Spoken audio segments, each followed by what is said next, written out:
Azerbaijan का सबसे famous और सबसे इम्पॉर्टेंट शहर बाकू बहुत ही खूबसूरत जगह है। जितने भी लोग आजकल अपना इंटरनेशनल ट्रिप प्लान कर रहे हैं, चाहे हनीमून के लिए हो, चाहे फ्रेंड्स एंड फैमिली के साथ हो, सबकी ही पहली प्रेफरेंस बाकू है क्योंकि ये शहर बहुत ही खूबसूरत है। यहाँ पे आपको डिफरेंट किस्म के कल्चर्स मिलते हैं, कुजीन्स मिलती हैं, यहाँ का मॉडर्न आर्किटेक्चर और एंशियंट हिस्ट्री सब बहुत ही ज़बरदस्त है।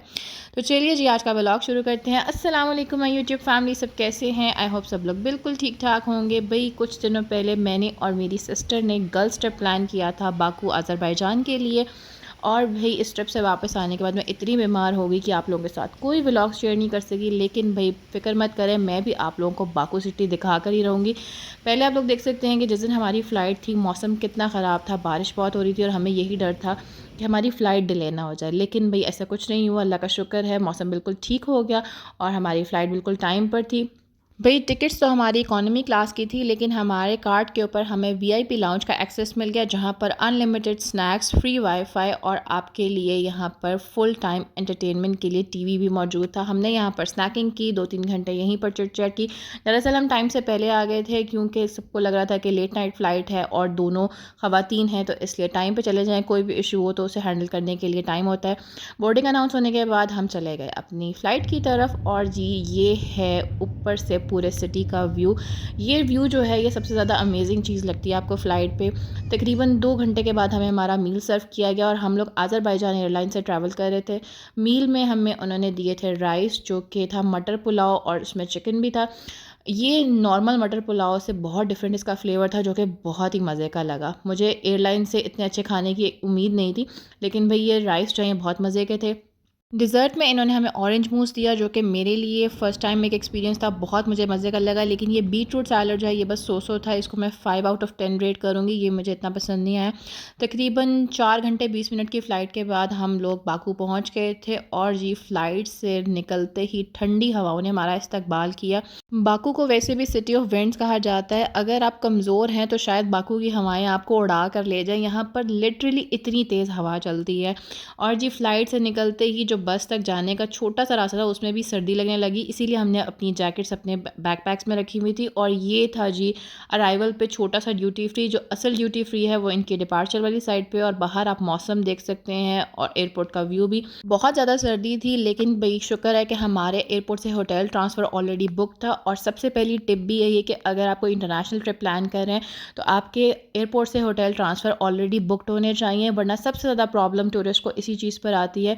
एयरपोर्ट और होटल्स में आपको फ्री वाईफाई अवेलेबल होता है, लेकिन बाहर निकलते ही आपके पास इंटरनेट नहीं होता। और एक अनजान मुल्क में जब आप इंटरनेट के बगैर बाहर निकलते हैं, तो आपकी कंडीशन बिल्कुल गूंगे, अंधे और बहरे वाली हो जाती है। हमने एयरपोर्ट का वाईफाई यूज़ करते हुए घर पे मैसेज कर दिए थे कि हम सेफली लैंड कर चुके हैं। लेकिन भाई हमारी सबसे पहली प्रायोरिटी ये होती है कि हमें सिम लेनी है। सिम और करेंसी एक्सचेंज की ऑप्शन आपको एयरपोर्ट्स पर भी मिल जाती है, लेकिन एयरपोर्ट पर ऑब्वियसली आपको हर चीज़ एक्सपेंसिव मिलती है, चाहे वो सिम भी हो। इसलिए हमने सोचा था कि हम इनकी लोकल फ्रेंचाइज से सिम बाय करेंगे। हम लोग पहले अपने होटल गए, वहाँ पर हमने सोचा कि कुछ रेस्ट करेंगे। हमारा ब्रेकफास्ट इंक्लूडेड था, लेकिन हम लोग जाकर सो गए और जब तक हम उठे हमारे ब्रेकफास्ट का टाइम ख़त्म हो चुका था। इसलिए हम लोग रेडी होकर बाहर निकल आए कि भी हम लोग सिम भी ले लेंगे और फिर कुछ खाएँगे। सिम लेने के लिए हमें यहाँ पर काफ़ी ज़्यादा टाइम लग गया। यहाँ पर आपको डिफरेंट शॉप्स पर सिम अवेलेबल हैं, जिस तरह आपको पाकिस्तान में भी लोकल शॉप्स पर सिम मिल जाती हैं, लेकिन हम लोग बेसिकली यही चाह रहे थे कि हमें इनकी ओरिजिनल फ्रेंचाइज से सिम मिले, क्योंकि जो फ्रेंचाइज़ के रेट हैं वो बहुत अच्छे हैं। और बाकू की ट्रैफ़िक भी मैं आप लोगों को दिखाती हूँ, इसका भी लाहौर वाला ही हाल है। यहाँ पर बेतहाशा ट्रैफ़िक है, लेकिन यहाँ पर रूल्स एंड रेगुलेशंस बहुत स्ट्रिक्टली फ़ॉलो होते हैं। यहाँ पर आप देख सकते हैं कि पार्किंग के लिए लोगों ने साइड पर गाड़ियाँ ज़रूर रखी हुई हैं, लेकिन यहाँ पर कोई आपको सिग्नल तोड़ता हुआ नज़र नहीं आएगा। मेरी बहन फ्रेंचाइज़ से सिम लेने गई थी, तब तक मैंने सोचा कुछ खाने के लिए ऑप्शन देखती हूँ। मुझे ये रोड साइड छोटा-सा एक स्टॉल नज़र आया, यहाँ से मैंने अपने लिए डोनर लिया था। और इसके अलावा यहाँ पे ये शवारमा रैप्स है जो ये बना रहे थे। इनकी डिफरेंट किस्म की ब्रेड है, ये पीटा ब्रेड यूज़ नहीं कर रहे। इनकी ये लोकल लैंग्वेज में इस ब्रेड को लवाश कहते हैं। लवाश का लिटरल मीनिंग होता है रोटी, और ये वाकई बहुत लाइट वेट होती है। आपको इसको खाने के बाद बिल्कुल भी तबीयत भारी या इंडाइजेशन वाली फीलिंग नहीं होती। सिम एक्टिवेशन और थोड़ी सी पेट पूजा के बाद हम निकले अपने सिटी टूर पे। हमारा जो ट्रैवल गाइड थे वो पाकिस्तानी थे, वो साथ साथ हमें यहाँ की जो डिफरेंट जगह हैं उसके बारे में गाइड भी कर रहे थे। आप लोग देख सकते हैं कि इस सिटी का आर्किटेक्चर किस कदर ज़बरदस्त है। आपको एक जैसी बिल्डिंग, एक जैसे कॉम्प्लेक्सेस नज़र आ रहे हैं, और जो हमारे गाइड हैं उन्होंने हमें बताया कि ये गवर्नमेंट जो है वो इसको मेंटेन रखती है। यहाँ पर जो बाहर वाली दीवारें हैं उनके पेंट्स, उनकी बालकनीज़ में रखे हुए प्लांट्स तक भी जो है वो गवर्नमेंट मेंटेन करती है, ताकि इस सिटी की जो ओवरऑल लुक है वो यूनिफॉर्म हो। यहाँ पे आपको बिल्कुल भी टूटी फूटी बिल्डिंग्स या घर नज़र नहीं आएंगे। यहाँ पर हर चीज़ को गवर्नमेंट लेवल पर मेंटेन किया जाता है। कंस्ट्रक्शन हमारे मुल्क में भी बहुत ज़्यादा और बहुत सी जगहों पर होती है, लेकिन लोगों को फैसिलिटेट नहीं किया जाता। उसके साथ साथ यहाँ की गवर्नमेंट जो है वो जहाँ कहीं भी कंस्ट्रक्शन का काम हो रहा है लोगों को फैसिलिटेट भी कर रही है, और यहाँ पर बहुत सारी चीज़ें हैं जो गवर्नमेंट एम्प्लॉयज़ आके करते हैं, जिसका लोकल पब्लिक के ऊपर कोई प्रेशर नहीं होता। और ये शहर देखने में इतना खूबसूरत है कि अगर आप सिर्फ गाड़ी में ही एक सिटी टूर के लिए निकलें तो आप बोर नहीं होते। यहाँ पर इतनी ज़्यादा सफाई है, इतनी खूबसूरती है, लोग इतने खूबसूरत हैं, यहाँ का कल्चर बहुत ज़बरदस्त है। बेसिकली ये एक मुस्लिम मेजॉरिटी कंट्री है, लेकिन यहाँ का स्टेट रिलीजन कोई नहीं है, ये एक सेक्युलर स्टेट है। बहुत सारे लोगों को ये गलत फहमी है कि आज़रबाईजान मुस्लिम कंट्री है, लेकिन ऐसा नहीं है। यहाँ पर 95% पॉपुलेशन मुसलमान है, जिसमें शिया और सुन्नी दोनों ही है। शिया पॉपुलेशन ज़्यादा है, सुन्नी कम है, लेकिन फिर भी ये एक सेक्युलर स्टेट है और यहाँ का स्टेट रिलीजन कोई भी नहीं है। बातें करते करते जी हम पहुंच चुके थे अपनी मंजिल के पास। हमने यहाँ से लेनी थी फनिकुलर राइड, और बाकू अगर आप आते हैं तो ये एक मस्ट अट्रैक्शन है, ये आपको ज़रूर एक्सपीरियंस करनी चाहिए। फनिकुलर राइड आपको यहाँ नीचे से ऊपर हाईलैंड पार्क तक लेकर जाती है। अगर आप इस राइड के बगैर पैदल जाना चाहते हैं तो फनिकुलर के साथ ही आपको स्टेयर्स ऊपर जाती हुई नज़र आ रही हैं, लेकिन ये तकरीबन 350 से 400 सीढ़ियाँ हैं जो ऊपर जाती हैं, तो इससे बेहतर है कि आप फनिकुलर राइड ले लें। इस राइड की कॉस्ट जो है वो 1 मनात है। आज़रबाईजान की करेंसी को मनात कहते हैं, और इसकी जो वैल्यू है वो पाकिस्तान रुपीज़ में 166 रुपीज़ है, यानी कि 1 मनात आपको 166 PKR का कॉस्ट करता है। और आपको अपने टूर के स्टार्ट में ही करेंसी एक्सचेंज करवाने की ज़रूरत पड़ती है। अगर आप करेंसी एक्सचेंज नहीं करवाते तो आपको बहुत ज़्यादा प्रॉब्लम आएगी, क्योंकि कार्ड से पेमेंट में आपको बहुत ज़्यादा टैक्सेस डिडक्ट होते हैं, और वो भी उस सूरत में अगर आपके कार्ड्स पर इंटरनेशनल ट्रांजैक्शन आपने एक्टिवेट करवाई हुई है। हम पहुंच चुके थे हाईलैंड पार्क, और हाईलैंड पार्क से आपको पूरे बाकू सिटी के बहुत प्यारे व्यूज़ नज़र आते हैं, लेकिन सबसे पहले मैं आपको दिखाती हूँ flame towers. Flame towers Baku की सबसे ज़्यादा फेमस टूरिस्ट अट्रैक्शन है, और जी जो लोग भी बाकू आते हैं वो यहाँ ज़रूर विज़िट करते हैं। ये फ्लेम टावर्स जो हैं रात के वक्त यहाँ पर प्रॉपर लाइट शो होता है, और वो बहुत ही खूबसूरत लगता है। मैं आपको अभी वो भी दिखाती हूँ।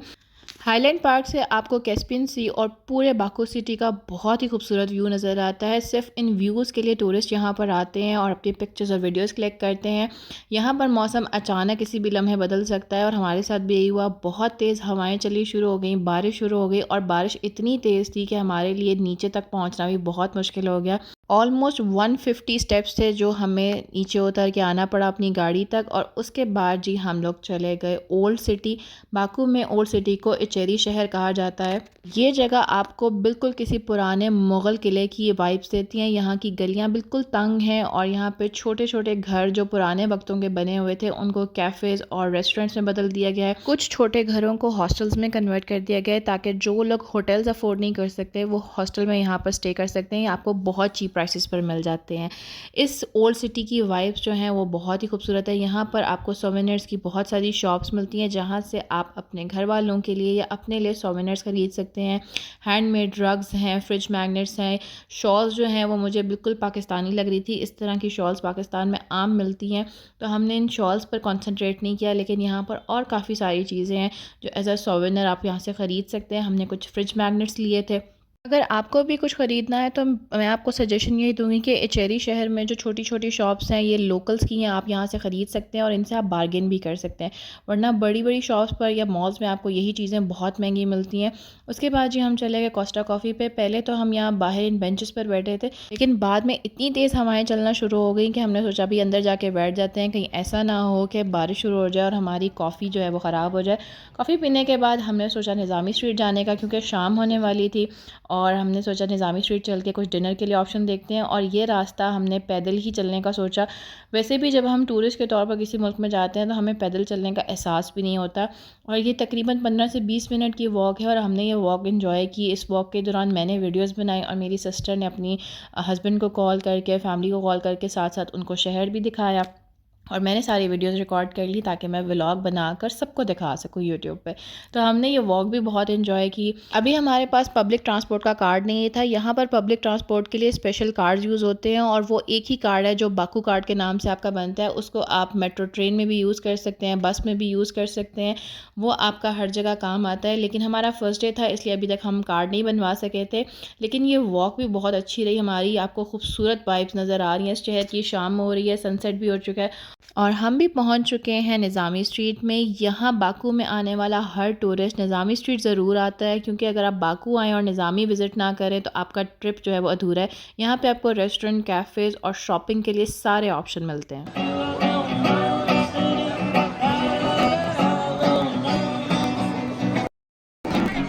निज़ामी स्ट्रीट में आप चाहे आधी रात को भी चले जाएं, आपको यहाँ लोगों का रश मिलेगा और ये बहुत ही लाइवली और वाइब्रेंट किस्म की प्लेस है। यहाँ पे आपको इंडियन पाकिस्तानी रेस्टोरेंट भी मिलेंगे, ट्रेडिशनल भी मिलेंगे, लोकल्स भी मिलेंगे।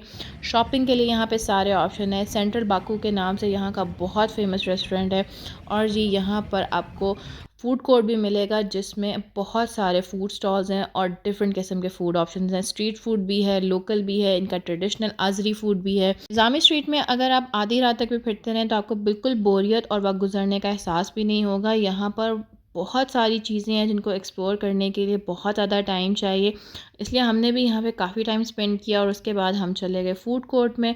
फूड कोर्ट में हमें बहुत सारे ऑप्शंस नज़र आ रहे थे, इसलिए हमारे लिए डिसाइड करना मुश्किल था। लेकिन हमने यहाँ पे एक ट्रेडिशनल इनका रैप ट्राई किया, जो कि काफ़ी डिफरेंट फ्लेवर का था और बहुत मज़े का भी था।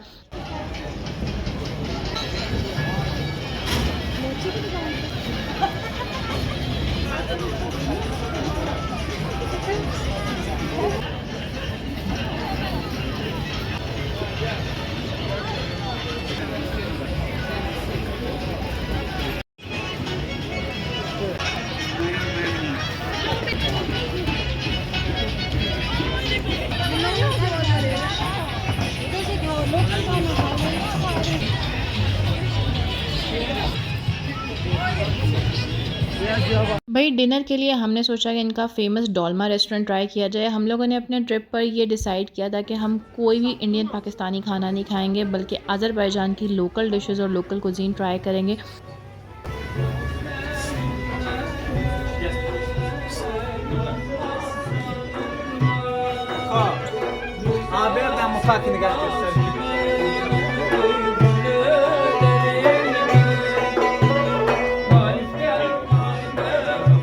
बेसिकली इसको केव होटल भी कहते हैं, क्योंकि ये अंडरग्राउंड बेसमेंट में बना हुआ है और यहाँ का इंटीरियर देखकर ऐसे ही लगता है जैसे आप किसी गार में बैठे हैं। इनका मेन्यू जो है वो बहुत वास्ट था, बहुत ज़्यादा डिशेस थी। हमारे लिए डिसाइड करना मुश्किल हो रहा था, क्योंकि हम 2 लोग थे और हमें बिल्कुल भी आइडिया नहीं था कि टेस्ट कैसा होगा। इसलिए हमने इनकी ये डोलमा नाम की डिश मंगवाई थी और साथ में हमने ये चिकन पीस ऑर्डर किए थे।